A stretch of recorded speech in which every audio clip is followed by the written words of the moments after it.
Yo, ngayon guys, panibagong araw at panibagong palit LCD na naman tayo. Ayan, panibagong kape din tayo. Hindi mo mawala ang pagkakape.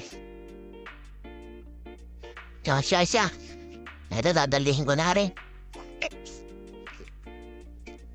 Para sa mga Vivo user, ito ay Vivo Y20i.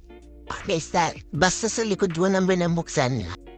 Basta panoorin nyo na lang.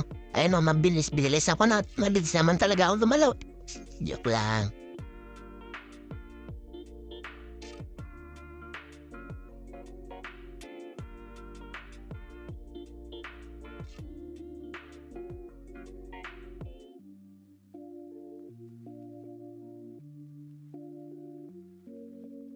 Pero bago ang lahat, kailangan ipatay natin ng maayos.